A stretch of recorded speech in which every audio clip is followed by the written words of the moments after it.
इंद्रिय जित मदो भने, जित भव विजित कषाय। अजित नाथ जी को नित नमो, अर्जित दुरति पलाय। देवादिदेव 1008 बना जी के अतिशयकारी श्री अजितनाथ भगवान की परम पूजिक स्वाट आचार्य प्रवर गुरुवर श्री विद्यासागर जी महामुराज की 3 कम 9 करोड़ मुनिराजों की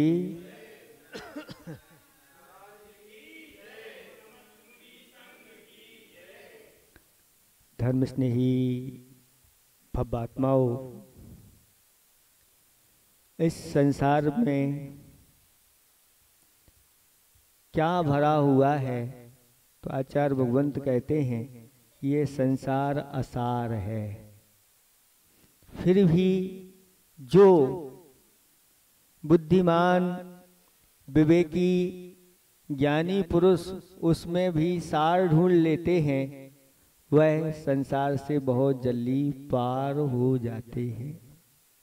कहा है असारे खलु संसारे, सार में चतुष्टयम। इस असार संसार में ये 4 सारभूत हैं। वो 4 क्या हैं? तो तीर्थे वासे, तीर्थों में निवास करना। तीर्थ किसे कहते हैं? जिनके माध्यम से संसार सागर से तिरा जाता है, वो तीर्थ कहलाते हैं। तीर्थ 2 प्रकार के होते हैं, एक चलते फिरते तीर्थ होते। चलते फिरते तीर्थ तो आप जानते हैं, हमारे गुरुदेव इस कलयुग में अरहंत भगवान के समान अपनी चर्या करने वाले वीतराग होकर के इस पृथ्वी पर विहार कर रहे हैं, वो चलते फिरते तीर्थ हैं, ऐसा कहा है। और जिन तीर्थों पर जाकर के हमारी विशुद्धि बढ़ती है, पाप कर्मों की निजरा होती है, ऐसे अतिशयकारी अतिशय क्षेत्र और जहाँ से सिद्ध हुए हैं ऐसे सिद्ध क्षेत्र वो तीर्थ कहलाते हैं। ऐसे तीर्थों में निवास करना बहुत सौभाग्यशाली होते हैं जो आचार्य भगवंतों के पास या जहाँ गुरु महाराजों के मुनिराजों के चतुर्मास हो रहे हैं, ऐसे तीर्थों पर जाकर के निवास करने का सौभाग्य मिलता है। और जहाँ पर दोनों हो, अतिशयकारी क्षेत्र भी हो और महाराज भी हो, जंगम अजंगम दोनों तीर्थ हो, वहां तो फिर कहना ही क्या है।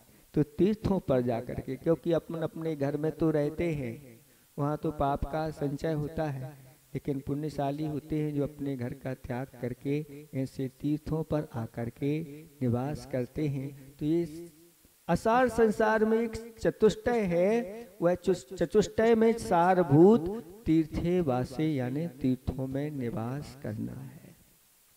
और दूसरा सारभूत है कि सदुक्ति, जो जिनेंद्र भगवान ने अपनी दिव्य धुनी में जो आगम कहा है, उस आगम को परंपरा से आचार्य भगवंतों ने लिपिबद्ध किया है। उस आगम को पढ़ना अथवा उस आगम का उपदेश सुनना, ये सारभूत है। आगम में लिखा हुआ है, आचार्य भगवंत शिव कोटि महाराज हुए हैं, उन्होंने रत्नमाला ग्रंथ लिखा, श्राप का चाल लिखा। उसमें लिखा है कि एनस श्रीमद जिनेशस्य चैत्यागार मनिंदितम कारितम तेन भव्यने स्थापिनम जिन शासनम। कितनी बड़ी बात कह दी कि जिन्होंने ऐसे जिनेंद्र भगवान के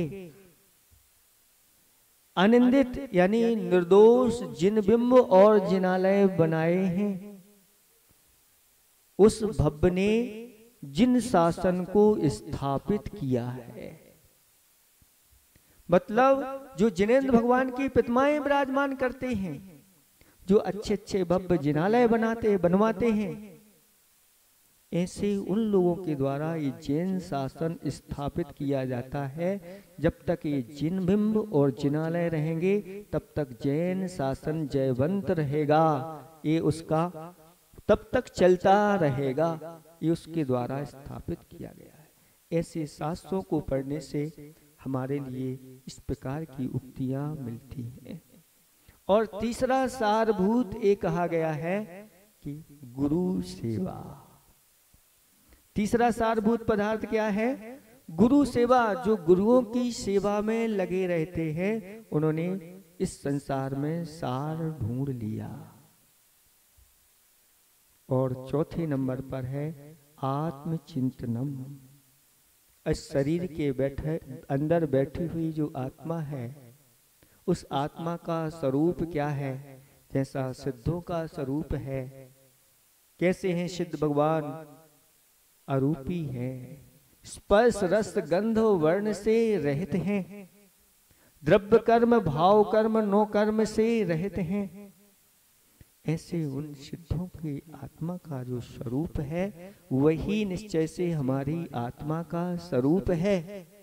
ऐसा जो प्राणी प्रतिदिन चिंतन करते हैं उन्होंने इस असार संसार में सार ढूंढ लिया है। सार में चतुष्टयम।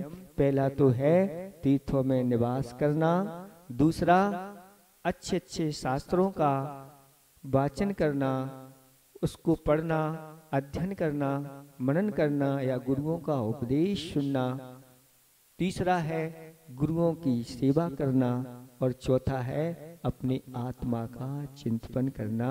ये चार चतुष्टय आप लोगों को आपके जीवन में निरंतर बनी रहें। इसी भावना के साथ अहिंसा परमो धर्म की